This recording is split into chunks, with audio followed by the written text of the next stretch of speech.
Olá, minha Paraíba, é segunda-feira, 31 de maio de 2021, a gente fechando o mês e abrindo a semana aqui com mais uma edição do seu Rede Verdade. Para você que acompanha a programação da sua TV Arapuã, seja muito bem-vindo aqui a mais uma edição do seu Rede Verdade. No programa de hoje eu vou conversar com o deputado federal Hugo Mota, do Republicanos, ele que está com o nome cotado aí para ser o próximo coordenador da bancada federal paraibana, lá em Brasília, lá no Congresso Nacional, para discutir e articular as pautas principais aqui para o estado da Paraíba. E quem eu cumprimento, nosso convidado, deputado, muito boa tarde, seja muito bem-vindo aqui ao Rede Verdade. Muito obrigado pela sua presença. Ô Luiz, é um prazer estar aqui participando do Rede Verdade. Já tínhamos conversado para marcar algumas vezes, mas a agenda um pouco corrida.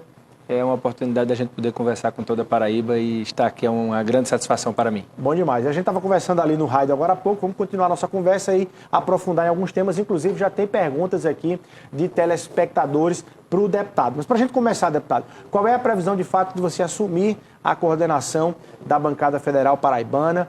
E para quem está nos acompanhando, o que é que pode ter de informação do que se faz ali a coordenação e principalmente se a bancada federal paraibana está dando respostas que a população espera? Olha, primeiro dizer que ter o nosso nome lembrado para coordenar a bancada é uma grande satisfação. A bancada tem uma importância muito grande de ajuda não só ao governo do estado, mas aos municípios paraibanos. Faz uma articulação com os demais órgãos, tanto da administração federal em Brasília, como também aqui do estado, né, como as universidades, as instituições filantrópicas, que prestam serviços importantes aqui na Paraíba, e com isso o coordenador traz e faz essa aproximação da bancada para com os representantes desses órgãos e de instituições importantes aqui do nosso estado. Ter o nosso nome lembrado, como eu disse, é importante, mas o que nós queremos é chegar a essa função, se assim for a vontade da bancada, chegar através de um consenso para que a gente possa buscar a união dos parlamentares, dos deputados federais, dos senadores, para que nos grandes problemas do estado a bancada possa estar unida, independente da divergência político-partidária, para que a gente possa trazer mais recursos, procurar melhorar a qualidade de vida do povo paraibano. E já lhe respondendo sobre a questão do cumprimento das obrigações que a bancada tem com o nosso estado, eu vejo a Paraíba com uma bancada muito atuante, tanto no Senado como na Câmara. Nós temos deputados e deputadas, senadores e senadoras que têm procurado dar respostas e colaborar com o estado. É claro que as necessidades da nossa população, elas são recorrentes e a bancada tem que ter a capacidade de entender que tem que estar ali sempre à disposição para colaborar naquilo que o governo federal, que o nosso mandato, que foi otorgado pelo povo da Paraíba, puder ajudar em uma situação, nós ajudarmos. Então, o nosso intuito é poder somar forças para que a bancada possa contribuir ainda mais para com os interesses do povo paraibano. Tá, deixa eu lhe fazer algumas perguntas em relação a propostas e projetos que estão tramitando lá no Congresso Nacional, na Câmara dos Deputados, que são efetivamente polêmicos e de grande expectativa aí para a população da Paraíba. Primeiro deles, reforma administrativa, PEC, que já passou pela Comissão de Constituição e Justiça, vai estar ali tramitando no Congresso Nacional como um todo. Qual é a sua posição, deputado? Você vota a favor ou contra quando isso chegar na sua mesa? Olha, primeiro ponto, a reforma administrativa ela acabou de ser admitida na Comissão de Constituição e Justiça. Uma comissão será formada e lá será discutido o texto dessa PEC. Então, antes de dizer se nós somos a favor ou contra, nós precisamos primeiro conhecer o teor desse texto, do que está se tratando, o que é que está sendo colocado. Aquilo que vier para trazer eficiência para o serviço público, para poder trazer da máquina pública uma melhor prestação de serviço à população, com certeza contará com o nosso apoio. Uma coisa que é inegociável e que nós já sentimos, né, pela bancada que eu lidero, o bloco que eu lidero lá no Congresso Nacional, é que qualquer mudança que venha atingir o servidor da ativa, ela não prosperará.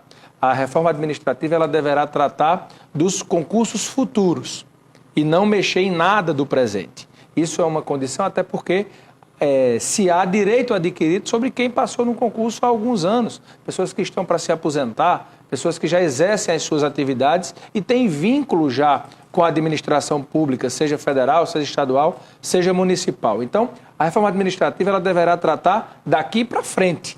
E isso deverá ser colocado porque a população também nos pergunta, Luiz, se os serviços públicos não poderiam ser melhor prestados. Se a ineficiência, que hoje é tão clara em algumas áreas, ela não poderia ser evitada se você, por exemplo, não estimulasse a meritocracia dentro do serviço público. Isso é uma questão que eu acho que a gente tem que trazer na reforma administrativa, porque se fala muito sobre direitos, nós temos que falar também um pouco sobre deveres, até porque nós vivemos nesse equilíbrio de direitos e deveres. Os direitos são legítimos, são garantidos ali pela nossa Constituição em muitas questões, mas nós precisamos ver a prestação do serviço da população. O servidor público, ele não tem que tratar bem a população por favor, ele está recebendo para isso. Então ele tem que cumprir as suas funções, ele tem que procurar se dedicar mais para que esse serviço público, que geralmente atende a população mais carente, mais necessitada, que mais precisa porque não tem condições de pagar por um serviço, por uma coisa, por outra, e às vezes esse cidadão não tem essa prestação de serviço sendo feita de forma adequada. Então, eu não estou aqui generalizando, eu não estou aqui dizendo que todos são assim, mas estou aqui constatando que os serviços públicos precisam melhorar, precisam ser mais eficientes. Isso é uma constatação. Você acha que a quebra da estabilidade é um caminho para eu não vou se cobrar eu não vou aqui e resultados? Eu não vou aqui defender a quebra da estabilidade. Mas a proposta está sugerindo. Não, mas o texto pode ser inteiramente mudado. Por isso que eu estou dizendo, aquilo que passou na CCJ deverá ser completamente alterado nessa comissão. É por isso que não dá para a gente falar sobre texto sem o texto passar na comissão. Então, nós sabemos que ele pode ser completamente alterado. Tudo aquilo que foi admitido na CCJ poderá ser mudado por essa comissão, porque a comissão tem justamente o trabalho de garimpar o texto, ali, lapidar o texto para poder chegar no plenário. Então, eu não estou aqui defendendo a quebra da estabilidade. Eu estou aqui constatando de que nós temos que forçar para que os serviços públicos possam ser mais eficientes. Eu não sei se o gatilho da quebra da estabilidade seria uma saída. Eu vejo outras saídas. Eu vejo, por exemplo, você remunerar melhor quem cumpre com as suas atividades, quem é mais eficiente, quem é mais ágil, quem dá as respostas que a população precisa. Mas, por exemplo, é justo, Luiz e Hugo têm a mesma função no poder público. Luiz é um funcionário que trabalha todos os dias, que dá as respostas, que chega no horário, que cumpre, é produtivo, e Hugo não é. Hugo vai quando quer, chega um dia, vai outro, sai tarde, sai antes, não entrega, chega tarde, sai antes. É justo Luiz ganhar a mesma coisa que Hugo? Na minha avaliação, não. Então, a reforma administrativa precisa mexer nisso, né? Então, essa meritocracia, essa melhor prestação dos serviços públicos é o viés que a reforma que está na Câmara tem. Nós vamos poder, nessa elaboração que a comissão fará do texto, poder garimpar para que, em chegando ao plenário, uma proposta viável, correta, uma proposta que atenda os anseios não só do funcionalismo público, mas também da população, possa ser ali aprovada pelo Parlamento. Essa que está aí, você não votaria agora a favor? Essa que está aí, como eu lhe disse, não tem como a gente falar sobre o que está aí, porque o que está aí vai ser completamente mudado. Então, vamos aguardar o texto que virá para a gente poder se posicionar acerca desse tema que é tão importante. Tá. Outro tema que é polêmico, segmentado, mas polêmico, é a questão do projeto, né, do PL 399, que está lá ainda em caráter de comissão especial, que trata sobre a regulamentação da comercialização, da exploração do plantio, né, da planta da maconha, da cannabis, para usos medicinais. Houve uma alteração, há uma amplitude para usos industriais também. Qual é a sua posição em relação a isso, a essa matéria também? Ela chega no plenário ou você está para a sua votação? Eu, inclusive, estou na comissão que está tratando do texto, né? Enquanto médico, eu fiz um pedido ao meu partido, na época eu não era líder, para participar dessa comissão. Por convicção, Luiz, eu sou completamente favorável ao uso da cannabis de forma medicinal. Nós temos, inclusive, a Abrace aqui na Paraíba, que é um exemplo, uma referência, um exemplo da boa prestação do serviço nessa área e na produção de medicamentos que vão para todo o Brasil, né? Tratamento de crianças com autismo, com epilepsia, ajudando a ser indutor do sono, a combater a insônia. Você tem remédio à base de cannabis ajudando diretamente no combate à depressão. Então, há uma constatação de que esses medicamentos funcionam.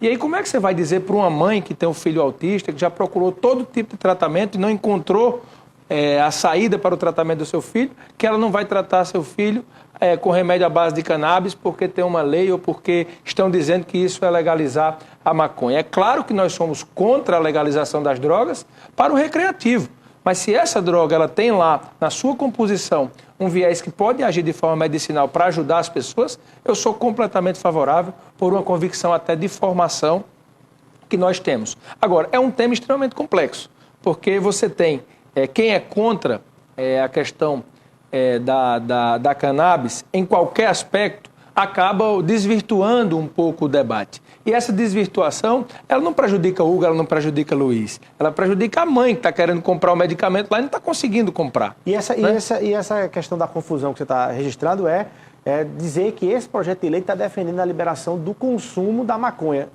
Não passa perto disso. Tem nada a ver. Então, o texto que foi apresentado pelo deputado Luciano Duce na comissão que é do PL 399, é um relatório que houve muitos questionamentos. O que é que eu tenho defendido? Inclusive, conversei com o deputado Paulo Teixeira acerca desse assunto, que ele é o presidente da comissão. Disse, Paulo, talvez a saída fosse a gente tentar melhorar o relatório, tentar encontrar um consenso, para que a gente chegue num ponto em que a gente não possa prejudicar ainda mais essas pessoas. O Congresso está aqui debatendo ideologia, quando você tem na ponta, na prática, pessoas precisando comprar um medicamento para tratar seus filhos, para poder ter ali o mínimo de esperança num tratamento onde ele já se buscou tudo e não se conseguiu. Nós vamos ficar aqui discutindo ou servindo a comissão de palanque para deputado que tem um nicho ali que é contra isso, se beneficiar politicamente, eleitoralmente de um tema como esse. Então, eu acho que o nosso país menos precisa nesse momento é isso. Então, eu defendo que um consenso seja encontrado. Tivemos uma comissão geral na última quarta-feira que debateu o assunto no plenário da Câmara e espero que nos próximos dias avancemos para que o Brasil possa, assim como já fez a Anvisa legalizando o uso medicinal da cannabis, a gente encontre um texto que possa ser aprovado e a gente garanta o tratamento para essas milhões de pessoas que precisam desses medicamentos para terem uma vida melhor. Bom, deixa eu explorar um pouco mais a sua presença lá em Brasília, a sua atuação lá em Brasília, para dois temas que, naturalmente, mexem também com a população diretamente. Primeiro deles, auxílio emergencial de R$600. Qual é o clima que se tem em Brasília, no Congresso principalmente, para esse tema voltar à pauta? Aí é uma expectativa ainda, apesar de todas as sinalizações de que isso não é possível mais parte da população. Olha, o primeiro ponto, dizer que o Congresso foi fundamental na aprovação do auxílio do ano passado. Eu tive a responsabilidade, Luiz, de relatar a PEC do orçamento de guerra, que foi quem flexibilizou todas as leis fiscais, a LRF, a própria lei do teto de gastos, para poder permitir que o governo gastasse mais no ano passado para o enfrentamento à pandemia. E a prova está aí. Conseguiu-se fazer o maior auxílio emergencial do mundo, né? O governo federal pagou o auxílio de R$600, mas muitas pessoas receberam R$1.200, outras chegaram a receber R$1.800, aquelas famílias que viviam realmente em situação de vulnerabilidade. Fizemos um grande investimento na saúde que possibilitou aí se montar leitos, comprar respiradores, aumentar a assistência médico-hospitalar para as pessoas da pandemia, se distribuiu o custeio para a saúde para os estados e municípios como nunca antes o Brasil tinha distribuído. Foi feito o programa de proteção ao emprego, aquela MP que o empresário que tinha o seu funcionário que iria paralisar as suas atividades por causa do isolamento social, o governo ficava pagando o salário do funcionário, 70% do salário do funcionário com o funcionário em casa, para evitar que ele fosse demitido. Então houve isso também, porque essa PEC do orçamento de guerra foi aprovada, porque tudo isso o governo teve que injetar dinheiro na economia. Então, isso foi feito e deu um resultado positivo, porque imaginemos nós se não tivéssemos tido o auxílio emergencial no ano passado. Então, o governo deu continuidade ao auxílio, mas esse ano nós estamos com todas essas leis fiscais valendo. A PEC do orçamento de guerra recepcionalizou só até 31 de dezembro de 2020. Então, desde 1º de janeiro, nós estamos tendo que cumprir essa questão de não estourar o teto, de não descumprir a lei de responsabilidade fiscal, e isso possibilitou que o governo fizesse um auxílio menor. Hoje o auxílio maior acho que R$375 que está sendo pago. Então não cabe, pelo orçamento... Então, pelo orçamento não paga, teríamos que excepcionalizar. Mas eu não vejo como, a pandemia continuando, o governo não fazer a extensão do auxílio. Por quê? Porque se vier mesmo essa terceira onda, medidas de restrição de trabalho forem novamente editadas para segurar ou frear a pandemia, como é que você vai dizer ao cidadão que ele não pode trabalhar, que ele, como autônomo, não pode exercer as suas atividades e ele vai ficar em casa e vai ter a sua despesa mensal para comer, para pagar o mínimo, vindo da onde? Então, isso é uma conta, essa é uma conta, na minha avaliação, que não fecha. Então, se tivermos a extensão da pandemia, com certeza teremos que tratar sobre a extensão do auxílio. E o valor, quem vai dizer esse valor é a condição do governo também de pagar esse valor às pessoas. Mas é claro que eu defendo o maior auxílio emergencial possível de ser pago pelo governo, porque eu sei que as pessoas que mais precisam têm nesse auxílio um apoio importante para ter dignidade, cidadania e manter a sua família. Bom, o retrocesso da pandemia está proporcionalmente ligado ao avanço da vacinação. Espero que você tenha acompanhado da CPI da pandemia lá no Senado, na verdade. Que leitura você faz em relação à responsabilização por parte do governo federal do Brasil ter atrasado ou não, na sua opinião, a compra e o início de vacinação aqui no país? Olha, essa discussão acerca do atraso da compra, de como as coisas deveriam ter sido feitas, eu acho que é muito mais uma questão de narrativa e que o governo perdeu ali a oportunidade de ser o grande protagonista dessa questão da vacinação. É uma discussão muito tola, na minha avaliação, você discutir a eficácia de vacina, você discutir se a vacina deve chegar ou não deve chegar. É claro que o que o povo quer nesse momento, o que o povo mais quer é que a vacinação seja fortalecida. O Brasil deveria ter tido desde o primeiro momento esse foco. E não está escolhendo vacina. A população que nos assiste, Luiz, não quer saber de onde a vacina vem. Nós queremos tomar a vacina. Eu não quero saber se a vacina vem da China, vem dos Estados Unidos, vem da Índia. Eu quero que a gente tenha a imunidade garantida para poder voltar à nossa vida ao normal. E principalmente as pessoas com quem eu quero me solidarizar nesse momento, que vieram a perder algum parente, algum amigo, uma pessoa próxima, alguém que nesse momento está internado em um hospital numa situação difícil, sabe muito bem o que eu estou falando. Porque essa questão, ela mexe com todos nós. Então, o fortalecimento da vacinação é essencial. A notícia que o ministro Marcelo Queiroga deu hoje, de que até o final do ano teremos toda a população vacinada, é uma notícia que nos traz alento.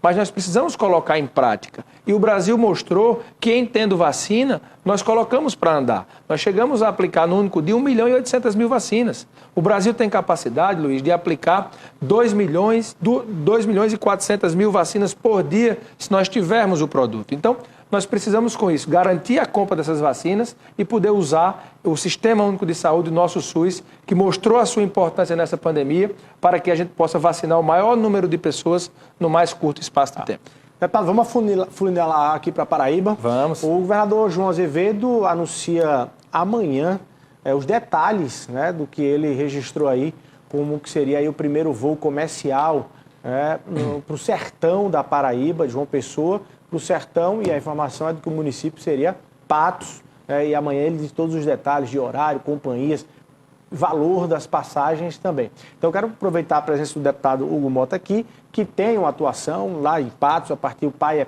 prefeito, o prefeito Nabor Vanderlei lá em Patos. O governo do estado está dando retorno ao município e à região, deputado? Qual é a sua leitura em relação a isso? Eu não sei se eu tenho um comercial aqui para o intervalo, Dayana.